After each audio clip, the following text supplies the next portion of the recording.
저는 요양원 병실 차가운 바닥 위에 무릎을 꿇었습니다. 바닥은 소독약 냄새가 밴 하얀색 비닐 장판이었고 제 무릎이 닿자마자 얼음처럼 싸늘한 감촉이 뼛속까지 파고들었습니다. 순간적으로 몸이 움찔했지만 장남의 손이 제 어깨를 억누르듯 내려앉았습니다.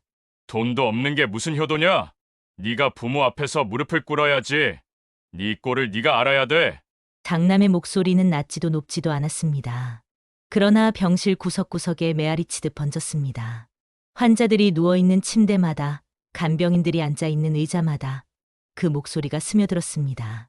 어머니는 힘없는 팔을 떨며 간신히 소리치셨습니다. 얘야, 그만해라. 내 동생이 뭘 그렇게 잘못했다고. 하지만 장남은 비웃듯 코끝으로 숨을 뿜어냈습니다. 잘못.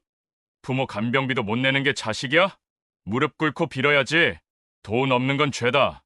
그 순간 누군가의 스마트폰 카메라가 켜졌고 찰칵하고 초점이 맞춰지는 소리가 들렸습니다. 한 명이 아니라 여러 명이었죠. 병실 옆 침대에서 누워있던 환자의 가족이, 지나가던 간병인이, 심지어 간호사까지 호기심 어린 눈빛으로 휴대폰을 들이대고 있었습니다. 그 렌즈가 제 얼굴을 비추자 숨이 턱 막혔습니다. 어머니의 울음은 더욱 거칠어졌어요. 다들 구경났어요. 얘야, 내가 왜 이런 모욕을 당해야 하니? 그러나 장남은 고개를 획 돌리며 소리쳤습니다. 조용히 하세요. 부모 팔아먹는 애한테 이 집안 체면을 깎아먹은 건 전현이지. 오늘 이 자리에서 무릎 꿇고 빌어야 끝난다. 그 목소리에 맞장구 치듯 주변에서 수군거림이 터져나왔습니다. 저 집안 꼴 좀 봐라. 콩가루도 이런 콩가루가 없네. 이 영상 올라가면 다 끝났네. 비웃음과 조롱이 화살처럼 날아들었습니다. 저는 눈을 질끈 감았습니다. 그러나 귀는 닫을 수 없었습니다. 모멸감이 전신을 조여왔습니다. 그 순간 아버지가 침대 위에서 힘겹게 손을 들어 올리셨습니다. 굳은 손가락이 허공을 더듬었습니다. 제게 다가오려는 듯한 그 손짓. 눈빛은 흐릿했지만 분명했습니다. 일어나라. 넌 잘못이 없다. 저는 그 눈빛을 붙잡고 싶었습니다. 그러나 장남의 목소리가 또다시 내리꽂혔습니다. 부모 간병비는 월 600이다. 내가 내봤자 고작 몇 푼. 시장바닥 돈으론 어림도 없어. 인정해. 내가 무릎 꿇고 기어야 한다. 저는 떨리는 몸을 가누지 못한 채 결국 이마가 바닥에 닿는 것을 느꼈습니다. 차가운 장판 위로 뜨겁게 달아오른 제 이마가 쾅 부딪히자 병실 안이 순간 조용해졌다가 이내 비웃는 소리로 뒤덮였습니다. 어떤 이는 대단한 집안이다라고 중얼거렸고 어떤 이는 아예 촬영 버튼을 눌러 영상으로 남겼습니다. 저는 그날 살아계신 부모 앞에서 인생 가장 큰 굴욕을 당했습니다. 그러나 끝은 아니었습니다. 모멸의 불길 속 제 가슴 깊은 곳에서 치솟는 것이 있었습니다. 분노와 결이었습니다. 이대로 무너지지 않겠어. 반드시 진실을 밝혀 부모님 앞에 당당히 서겠다. 저는 그렇게 다짐했습니다. 저는 새벽 4시 반이면 눈을 떴습니다. 부스스한 머리를 대충 묶고 부엌으로 나와 물 한 컵을 삼켰습니다. 허기가 아니라 하루를 버텨내야 한다는 각오를 삼키는 듯했습니다. 시장에 나서면 공기는 매섭게 차갑습니다. 트럭에서 채소 상자를 내리는 소리가 쾅쾅 울리고 생선 상자에서 흘러내린 물이 바닥을 적시며 비릿한 냄새를 풍겼습니다. 저는 제 자리를 찾아가 좌판을 펼쳤습니다. 30년 넘게 지켜온 제 구역이었습니다. 삶은 팍팍했지만 이 자리에서 벌어들인 돈으로 부모님 요양원비를 보탰습니다. 아버지는 치매가 깊어지셨어요. 저를 못 알아보실 때가 늘어났습니다. 어머니는 뇌졸중 후유증으로 몸의 절반이 마비되었습니다. 두 분의 간병비는 매달 600만 원. 사치도 아니고 생존을 위한 비용이었습니다. 정숙 씨, 오늘도 일찍 나왔네. 인근 채소 장수가 인사를 건넸습니다. 저는 억지로 웃으며 대답했습니다. 네, 뭐 버텨야죠. 사람들은 겉으로 묻지 않았습니다. 하지만 등 뒤에서는 속삭였죠. 장남이 떠들고 다닌 소문이었습니다. 둘째는 돈도 없으면서 효도하는 척만 한다. 그 말은 칼날처럼 제 등에 꽂혔습니다. 저는 장사를 마치고 요양원을 찾았습니다. 아버지 손을 잡으며 말했습니다. 아버지, 걱정 마세요. 제가 끝까지 지켜드릴게요. 아버지는 눈동자를 굴리며 알아듣는 듯 말없는 눈빛을 주셨어요. 어머니는 그 옆에서 눈물을 떨궜습니다. 말은 하지 못했지만 그 눈물이 모든 걸 말해주고 있었죠. 하지만 형제들은 달랐습니다. 가족이 모인 자리에서 장남이 입을 열더군요. 이제 요양원은 그만 보내는 거로 하자. 우리가 직접 돌보면 되잖아. 돈 아까워. 차남은 고개를 끄덕이며 동조했습니다. 막내딸은 아무 말도 하지 못했어요. 저는 속으로 분노가 치밀었습니다. 직접 돌본다는 말은 곧 저 혼자 떠맡으라는 뜻이니까요. 형제들은 돈은 내지 않고 책임만 밀었습니다. 부모를 이용해 제게 굴욕을 안기려 했죠. 그날 밤 저는 침대에 누워 눈을 감지 못했습니다. 부모님을 지켜야 한다는 의무, 형제들의 무책임, 장남의 탐욕이 뒤엉켜 가슴을 짓눌렀습니다. 끝까지 버텨야 한다. 하지만 언젠가는 반드시 그들의 위선을 드러내야 한다. 그 결심이 제 심장을 세차게 두드렸습니다. 저는 부모님을 모시는 문제로 다시 가족회의에 불려나갔습니다. 장소는 동네에서 제법 알려진 한식당이었죠. 좁은 방 안에 둥근 상을 가운데 두고 내 형제가 둘러앉았습니다. 장남은 벌써 술잔을 들이켜 얼굴이 벌겋게 달아올라 있더군요. 차남은 팔짱을 끼고 고개를 끄덕이며 앉아 있었고 막내는 말없이 숟가락만 만지작거렸습니다. 이제 요양원비는 더 못 내. 장남이 입을 열었습니다. 그 한마디에 방 안 공기가 싸늘해졌습니다. 아버지 치매, 어머니 뇌졸중으로 두 분 다 누워 계시는데 어떻게 직접 간병을 해? 간병인 없이 가능하다고 생각해. 제가 조심스레 물었습니다. 그러나 장남은 잔을 탁 내려놓으며 비웃었습니다. 간병비가 한 달에 600이야. 그 돈이면 차라리 우리가 교대로 모시는 게 낫지. 교대로라니 결국 나한테만 떠넘길 거잖아. 제가 말하자 차남이 끼어들었습니다. 둘째, 내가 장사하면서 시간도 유연하고 요양원도 내가 자주 들락날락하잖아. 내가 맞는 게 맞지? 막내딸은 고개를 푹 숙인 채 아무 말도 하지 않았습니다. 눈동자만 이리저리 흔들릴 뿐이었습니다. 저는 숨을 고르며 말했습니다. 나도 장사야 살아. 매일같이 병실에 붙어 있을 수 없다고. 돈이든 시간이든 다들 공평하게 분담하는 게 도리 아니야? 그런데 장남이 비열한 미소를 지으며 봉투 하나를 꺼내 테이블 위에 탁 올려놨습니다. 이게 뭔지 알아? 아버지 어머니 통장 내역이야. 봉투 속에서 꺼낸 종이엔 최근 몇 달간의 입출금 기록이 적혀 있었습니다. 장남은 종이를 손가락으로 쓸며 말했습니다. 이거 봐. 돈이 이렇게 빠져나갔는데 내가 관리한 거 아니야? 간병비로 썼다고 둘러대면서 내 장사 미천으로 빼돌린 거 아니냐고. 그 말이 떨어지자 차남이 고개를 끄덕이며 거들었습니다. 맞아. 요즘 내 좌판이 갑자기 널어졌더라. 사람들이 그러더군. 둘째가 부모 간병비를 이용해서 자기 장사에 보탠다고. 순간 제 심장이 쿵 떨어지는 듯했습니다. 억울했습니다. 매달 빠듯하게 장사해서 부모님 간병비에 보탰던 건 저인데 오히려 제가 도둑으로 몰리고 있었습니다. 말도 안 되는 소리 하지 마. 제가 목소리를 높이자 장남은 느긋하게 술잔을 들며 비아냥거렸습니다. 흥분하지 마. 증거가 있는데 뭘. 부모님 간병비가 몇 달째 밀린 거 몰라? 요양원에서 전화 왔을 때 누가 대신 갚았는지 아냐고. 내가 냈다. 내가. 그 말에 막내딸이 놀란 듯 고개를 들었습니다. 오빠가 대신 냈다니. 그게 정말이야? 장남은 우쭐하며 고개를 끄덕였습니다. 그래, 다 내가 냈어. 너희는 몰라도 되니까. 대신 앞으로는 요양원 그만 보내고 직접 집에서 간병하는 거로 하자. 둘째, 내가 맡아.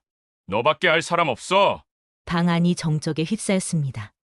막내딸은 아무 말도 못하고 차남은 장남 눈치를 보며 고개만 끄덕였습니다. 결국 모든 화살은 저에게 향하고 있었어요. 그날 밤 저는 집에 돌아와 두 손을 떨며 통장 내역을 다시 확인했습니다. 제 이름으로 낸 돈은 분명히 기록돼 있었습니다. 그런데도 장남은 자신이 냈다며 큰 소리쳤어요. 더 이상 단순한 의견 차이가 아님을 알았어요. 누군가가 분명히 조작을 하고 있었습니다. 억울함에 눈물이 솟구쳤습니다. 그러나 울고만 있을 수는 없었죠. 분명 무언가 수상한 구석이 있었습니다. 장남이 내민 통장 내역, 그리고 간병비가 연체됐다는 사실. 이 두 가지가 서로 맞지 않았습니다. 저는 속으로 다짐했어요. 반드시 진실을 밝혀내야 한다. 부모님 앞에서 당한 굴욕, 그대로 끝낼 수는 없다. 며칠 후 저는 요양원 원무과를 찾아갔습니다. 지난달 간병비 누가 냈나요? 직원은 잠시 주저하다가 말을 꺼냈습니다. 사실 아직 완납이 안 됐습니다. 매달 늦게 들어와요. 연체가 계속돼서 걱정이 많아요. 그 말에 저는 귀를 의심했습니다. 장남은 자신이 대신 냈다고 후원했는데 실제로는 연체가 계속되고 있었습니다. 혹시 최근에 장남이 찾아와 무슨 얘기한 적 없나요? 직원이 조심스럽게 고개를 끄덕였습니다. 네, 사실 저도 조심스럽기는 한데 간병비 결제 얘기하시면서 혹시 다른 형제들이 알아보면 곤란하다고. 저는 가슴이 철렁 내려앉았습니다. 분명히 무언가 꾸미고 있었습니다. 집에 돌아와 장남이 내민 통장 내역을 다시 들여다봤습니다. 그중 일부 출금 기록이 눈에 밟혔어요. 같은 계좌로 일정 금액이 반복 송금돼 있었습니다. 금액은 매번 비슷했고 날짜도 간병비 결제일 전후였습니다. 이게 뭐지? 저는 종이에 날짜를 하나하나 적어 내려갔습니다. 그리고 제 나름대로 선을 그었습니다. 출금과 입금의 흐름이 일정한 패턴을 이루고 있었습니다. 그 계좌는 분명 장남과 관련돼 있었습니다. 며칠 뒤 은행에서 일하는 지인에게 은근히 물었습니다. 혹시 은행 계좌 그 계좌 주인이 누구인지 알 수 있어? 지인은 잠시 머뭇거리더니 말했습니다. 정확히 말해줄 수는 없지만 내가 짐작하는 그 사람 맞을 거야. 그 순간 저는 확신했습니다. 부모님 간병비가 장남 쪽으로 새어나가고 있었습니다. 하지만 증거는 아직 부족했습니다. 누군가의 입에서 직접 나온 증언이 필요했습니다. 며칠 뒤 요양원 간병인 한 분과 이야기를 나눌 기회가 있었습니다. 큰아드님이 자주 오시잖아요. 혹시 뭐라고 하던가요? 간병인은 망설이다가 낮은 목소리로 털어놨습니다. 큰아드님이 그러셨어요. 간병비는 내 쪽으로 처리하라. 그래서 그렇게 해드렸죠. 그 말은 제 심장을 세차게 두드렸습니다. 드디어 조작의 그림자가 현실로 드러나고 있었습니다. 하지만 저는 더 분명한 물증을 원했습니다. 눈으로 확인할 수 있는 증거 말입니다. 그날 밤 요양원 근처를 맴돌던 저는 우연히 한 장면을 목격했습니다. 장남이 원무과 직원과 복도 구석에서 낮은 목소리로 대화하고 있었습니다. 그는 종이 서류를 손에 쥐고 있었고 직원은 눈치를 보며 고개를 끄덕였습니다.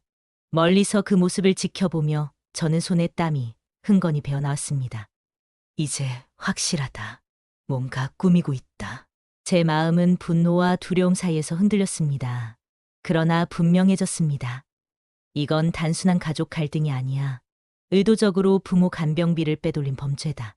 저는 이 사실을 반드시 밝혀내야 했습니다. 저는 본격적으로 움직이기로 했어요. 부모님 앞에서 당한 모욕, 그리고 형제들이 짜놓은 조작극을 더는 두고 볼 수 없었습니다. 시장 사람들과의 오랜 인연, 30년 넘게 쌓아온 인간관계가 제 무기였습니다. 먼저 약국 도매상을 하는 김 사장을 찾아갔습니다. 그는 우리 동네 약국과 요양원 모두의 약을 납품하는 인물이었고 장남과도 오랫동안 거래해온 사이였습니다. 저는 일부러 약재를 산다는 핑계로 가게를 찾았습니다.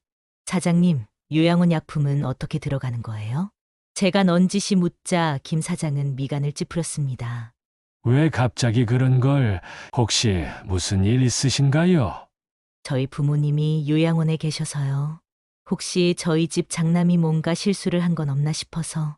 그때 김 사장이 흘리는 짧은 한마디가 제 가슴을 철렁 내려앉게 했습니다.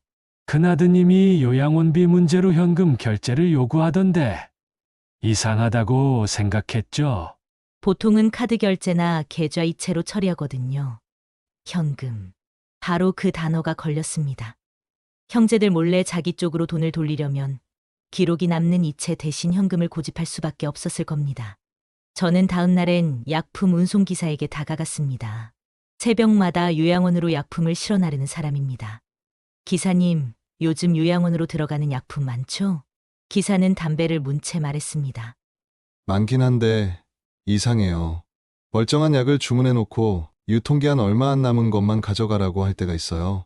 유통기한이 얼마 안 남은 걸요? 네, 그런 건 싸거든요. 근데 요양원에서 환자들한테 쓸 수 있겠어요? 결국 어딘가로 새나가는 거지. 저는 심장이 철렁했습니다. 부모님과 다른 환자들이 유통기한 지난 약을 먹을 수도 있다는 끔찍한 사실. 그리고 그 뒤에는 장남이 있었습니다. 며칠 뒤 세무서 근처에서 점심을 먹다가 오래 아는 공무원 지인을 만났습니다. 사장님, 요양원 얘기 들었어요. 큰아드님 관련해 세금 신고가 이상하게 들어온다고 하던데요. 세금이요? 네, 매출은 줄였는데 지출은 늘렸어요. 특히 간병비 지출 항목이 유난히 많아요. 장부를 조작한 게 아닌가 싶을 정도예요. 제 머릿속 퍼즐이 하나씩 맞춰졌습니다. 현금 결제, 유통기한 임박 약품, 장부 조작. 모두 장남이 부모 간병비를 빼돌리고 있다는 사실을 향해 이어졌습니다. 저는 결심했습니다. 더 이상 추측으로만은 안 된다. 직접 눈으로, 귀로 증거를 잡아야 했다. 그날 밤부터 저는 요양원 근처에서 잠복을 시작했습니다. 시장 장사는 차남에게 잠시 맡기고 저는 하루 종일 요양원 주변을 맴돌았어요. 밤이 깊어가던 어느 날 드디어 그 순간이 찾아왔습니다. 요양원 뒤편 골목, 어둑한 가로등 불빛 아래서 장남이 낯선 남자와 서류 봉투를 주고받고 있었습니다. 서류 봉투는 두툼했고 장남의 표정은 긴장감과 탐욕이 뒤섞인 얼굴이었습니다. 저는 그 모습을 멀리서 지켜보며 손에 땀이 흥건히 고였습니다. 그래, 이거야. 내가 뭔가 저지르고 있다는 증거. 하지만 아직은 멀었습니다. 그저 두 사람이 봉투를 주고받는 모습만으로는 부족했습니다. 구체적인 내용, 장부, 증거가 필요했습니다. 저는 더 깊이 파고들기로 했습니다. 며칠 동안 잠복을 이어가던 끝에 드디어 하늘이 제 편을 들어줬습니다. 그날도 요양원 뒤편에서 장남을 지켜보고 있었는데 그는 평소보다 훨씬 큰 박스를 차에서 내리고 있었습니다. 유통기한이 얼마 남지 않은 약품 상자였습니다. 저는 숨을 죽이고 더 가까이 다가갔습니다. 이번 달 물량은 이 정도면 되나? 장남이 묻자 낯선 남자가 대답했습니다. 충분해. 대신 대금은 현금으로만 처리해. 기록 남으면 곤란하잖아. 알았어. 내가 정리해놨지. 이 장부에 다. 그들은 두툼한 장부를 열어 보였습니다. 제 눈에는 환하게 불이 켜지는 듯했어요. 장부엔 날짜와 금액, 약품 종류, 그리고 현금 결제 내역이 빼곡히 적혀 있었습니다. 심지어 메모란에는 제 이름까지 적혀 있었습니다. 둘째에게 떠넘기기 성공. 그 문구를 보는 순간 제 온몸에 전율이 흘렀습니다. 저는 핸드폰을 꺼내 조심스럽게 사진을 찍었습니다. 찰칵 작은 소리였지만 가로등 불빛이 흔들리는 듯 긴장감이 몰려왔습니다. 다행히 그들은 눈치채지 못했습니다. 다음 날 저는 요양원 직원에게 은근히 물었습니다. 큰아들이 요즘 장부하긴 자주 하지 않아요? 직원은 피곤한 표정으로 말했습니다. 네, 거의 매일 와서 확인해요. 근데 이상한 건 항상 다른 서류를 따로 챙기고 가더라고요. 우리가 모르는 장부 같은데. 이쯤 되니 퍼즐은 완전히 맞춰졌습니다. 장남은 부모 간병비와 요양원 장부를 조작해 자신 쪽으로 흘려보내고 있었습니다. 그리고 저를 희생양으로 만들어 마치 제가 돈을 빼돌린 것처럼 꾸미고 있었습니다. 저는 증거 사진을 다시 들여다보며 이를 악물었습니다. 이제 끝이다. 내가 그렇게 좋아하는 채면 사람들이 보는 앞에서 박살내주마. 저는 공개적으로 이 장부를 꺼내 보여주기로 결심했습니다. 더 이상 은밀히 숨길 수 없게 모든 사람들 앞에서 폭로하기로 말입니다. 드디어 때가 왔습니다. 저는 장부와 사진을 가방 깊숙이 챙기고 가족들과 약속을 잡았습니다. 장소는 부모님이 계신 요양원 휴게실이었습니다. 장남은 자신만만한 얼굴로 나타났고 차남과 막내딸은 불안한 기색을 감추지 못했습니다. 부모님은 휠체어에 앉아 계셨습니다. 아버지는 눈을 반쯤 감은 채 힘겹게 숨을 고르셨고 어머니는 손수건을 움켜쥔 채 떨고 계셨습니다. 오늘은 확실히 정리하자. 장남이 의자를 끌며 앉았습니다. 간병은 이제 둘째가 도맡아서 할 거야. 더는 말할 필요도 없어. 저는 웃음이 나올 뻔했습니다. 이제 그의 얼굴에서 그 오만함을 지워버릴 순간이었으니까요. 잠깐만. 그 전에 이거부터 보자. 저는 가방에서 장부 사본을 꺼내 탁자 위에 펼쳤습니다. 순간 장남의 얼굴이 굳었습니다. 차남과 막내딸은 눈이 휘둥그레졌습니다. 이게 뭐야? 차남이 물었습니다. 저는 장부를 손가락으로 짚으며 차분히 말했습니다. 이건 우리 집 장남이 유양원 직원과 거래한 내역이야. 날짜, 금액, 약품 종류, 현금 결제 다 적혀 있지. 심지어 메모에 뭐라고 써 있는지 알아? 둘째에게 떠넘기기 성공. 막내딸이 손으로 입을 막았습니다. 세상에, 이게 사실이야? 장남은 허둥지둥 손을 내저었습니다. 말도 안 돼. 저건 조작이야. 저는 준비해둔 사진을 꺼냈습니다. 봉투를 주고받던 장면, 장부를 확인하던 장면, 심지어 유양원 직원이 고개를 끄덕이며 봤던 장면까지. 이게 조작이냐? 네 얼굴이 분명히 찍혀 있잖아. 휴게실은 순식간에 술렁였습니다. 요양원 직원들이 몰려와 서류를 들여다봤습니다. 환자 가족들도 웅성거리며 수군거렸습니다. 저 사람 요양원 돈 빼돌린 거 아냐? 간병비로 장난치다니. 군중의 시선이 장남을 향했습니다. 그가 즐겨 쓰던 무기가 이번엔 칼날이 되어 자신에게 꽂히고 있었습니다. 차남이 분노에 찬 목소리로 소리쳤습니다. 형, 우리가 둘째한테 뭐라고 했는지 알아? 도둑이라고 욕했어. 근데 다 형이 꾸민 짓이었잖아. 장남은 자리에서 벌떡 일어나더니 소리쳤습니다. 이건 오해야. 나도 부모님을 생각해서 한 건데. 그때였습니다. 요양원 건물주이자 지역 유지인 박 회장이 휴게실로 들어왔습니다. 그는 이미 제가 미리 건넨 증거를 확인한 상태였습니다. 오해라니. 증거가 이렇게 뻔한데 무슨 소리십니까? 박 회장의 목소리가 요양원 안을 울렸습니다. 경찰관들이 뒤이어 들어와 장남에게 다가갔습니다. 정 씨, 약사법 위반과 횡령 혐의로 체포합니다. 수갑이 채워지는 소리가 딱 하고 울렸습니다. 장남은 바닥에 무릎을 꿇은 채 비명을 질렀습니다. 이건 함정이야. 나는 잘못 없어. 하지만 아무도 그의 말을 믿지 않았습니다. 군중의 눈빛은 이미 심판을 내렸습니다. 저는 부모님 앞에 무릎을 꿇고 고개를 숙였습니다. 아버지, 어머니, 자식들이 이런 꼴을 보여 죄송합니다. 모욕당하시게 해서 정말 죄송해요. 어머니의 눈에서 눈물이 흘러내렸습니다. 우리 딸 고생 많았다라는 그 한마디에 저는 주체할 수 없이 울어버렸습니다. 장남이 끌려간 뒤 집안에는 깊은 침묵이 흘렀습니다. 차남과 막내딸은 고개를 들지 못했습니다. 부모님 앞에서 저를 도둑으로 몰아세웠던 기억이 모두를 짓누르고 있었기 때문입니다. 차남이 먼저 입을 열었습니다. 둘째야, 미안하다. 우리가 잘못했다. 형, 말만 믿고 내가 돈을 빼돌린 줄 알았어. 막내딸도 눈물을 훔치며 말했습니다. 언니, 내가 그때 더 적극적으로 말렸어야 했는데. 정말 미안해. 저는 그들을 바라보며 깊은 한숨을 내쉬었습니다. 미안하다고 끝날 일이 아니야. 부모님이 여러 사람들과 자식들에게 이런 수모를 당한 건 잊을 수 없어. 하지만 우리 가족이 여기서 무너질 수는 없지. 차남과 막내딸도 조금씩 달라졌습니다. 그들은 부모님을 돌보는 일에 손을 조금씩 보태기 시작했고, 가족들은 조금씩 서로를 의지하기 시작했습니다. 그리고 저는 마음속으로 다짐했습니다. 아무리 피부치라 해도 잘못된 건 반드시 바로잡아야 한다. 하지만 결국 지켜야 할 건 가족이다. 그날 밤 요양원 불빛을 바라보며 저는 미소 지었습니다. 긴 싸움은 끝났고 요양원 회장님이 이번 일로 편의를 봐주시기로 하셔서 금전적 부담은 일부 덜게 되었습니다. 이제부터는 평화로운 나날이 시작되기를 바라봅니다. 지금까지 사연 들어주셔서 감사합니다. 어느 지역에서 시청하셨는지 댓글 남겨주시면 반갑게 인사드리도록 하겠습니다. 좋아요와 구독으로 채널에 응원의 마음 보태주시면 더 재미있는 희노애락 인생 사연 들고 오도록 하겠습니다. 감사합니다.